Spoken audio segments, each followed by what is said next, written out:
আমি চোখে আমার লাগিয়ে দিয়েছি, আমার ভুলে আমি চোখে কিছু দেখতে পাচ্ছি না। তুমি দেখতে না, নাকে তো শুনতে পারবো। আমার মা এখন মুসুর ডালের বড়া করে তরকারি করছে, এই গন্ধে ধোকা। আরে আমি মুসুর ডালের বড়াই বলি। আজ আমাদের বাড়িতে হবে ধোকার তরকারি। কিন্তু শুধু ধোকার তরকারি মা করছে না, তার মধ্যে একটু সবজিও দেবে। তাই পটল আর সজনে ডাঁটা দুটো দিয়ে মাছ দিয়ে ধোকা করবে। খুব ভালো লাগবে। দিদির মুখটা দেখো, যখনই শুনেছে যে সবজি দিয়ে করা হবে তখন আর মুখের অবস্থা এরকম হয়ে গেছে। মা বলছে ডাঁটা নাকি হাটের পক্ষে খুব ভালো। ভালোবাসার মানুষ যদি হাটে থাকে, হাট এমনি ভালো থাকবে। ডাঁটা খেতে হয় না, ফালতু কথা। আমি ডাঁটা খাবো না। মা আমাদের সময়ের কাজ সময় করে না। দেখছি মেয়েটা চান করতে যাওয়ার জন্য তাড়াতাড়ি করছে, তাহলে বড়া কটাকে ভেজে ছেড়ে দিই, দু একটা মুখে ছুঁড়ে যেতে পারবো না। আলু, পটল, মুসুর ডাল আমার বাটা পড়ে রয়েছে। এদিকে মা মুসুর ডালটাকে বেটে রেখে দিয়েছে, এটাকে ভাজা হবে। এর ভাজাটা যে মুচমুচে মুচমুচে না, এটাকেই ধোকা বলে। এটাকে ধোকা বলে। আমি ধোকা খেতে ভালোবাসি, কিন্তু আমি কাউকে কোনোদিন ধোকা দিই না। আমি পটল না খাওয়ার একটা কারণ আছে। আমার মামা বাড়ি পাড়ার একটা দাদু ছিল, ওর নাম পটল। আমাকে আমি খুব ভালোবাসতাম ওকে, ওই জন্য আমি খাই না। এইগুলো সব সবজি না খাওয়া ধান্দা কেউ ছিল না, কোনো দাদুর নাম পটল ছিল না। ও যতই বলুক না, আমি তো খাবো। যার নাম পটল হোক, কুমড়ো হোক, ভেন্ডি হোক, আমি তো খাবো।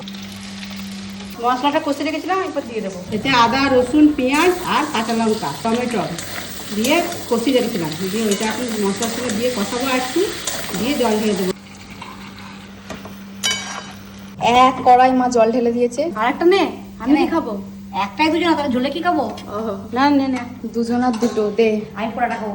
আমার দিদি আবার যে কোনো জিনিস পোড়া খেতে খুব ভালোবাসে। আমরা কেউ পোড়াটা খাই না বলে আমাকে দিয়ে দে, আমি খাবো। আমার একটু পোড়া ভালো লাগে, কিন্তু ওর একেবারে এমনি অনেকটা পুড়ে গেলেও কোনো অসুবিধা হয় না। ফুটন্ত তরকারিতে মা এখন বড়াগুলোকে দিয়ে দেবে।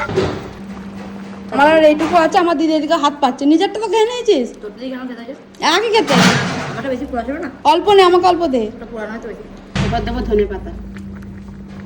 ধোকার তরকারি একটু ঝোল বেশি রাখতে হয়, কেন ওই বড়াগুলো সব ঝোলটা টেনে নেবে। বড়াগুলো বড় হয়ে যাবে আর ঝোলটা শুকিয়ে যাবে।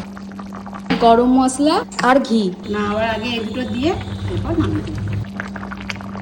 তরকারি হয়ে গেছে আমার রেডি, এরপর নামিয়ে দেবো।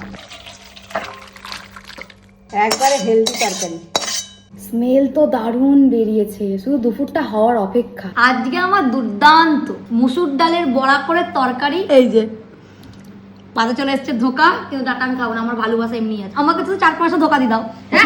পটল দেবো না, পটল।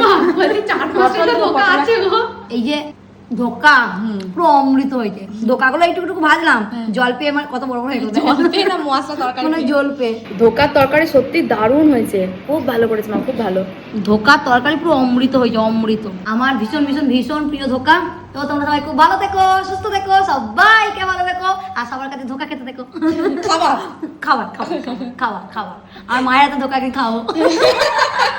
তো চলো টাটা।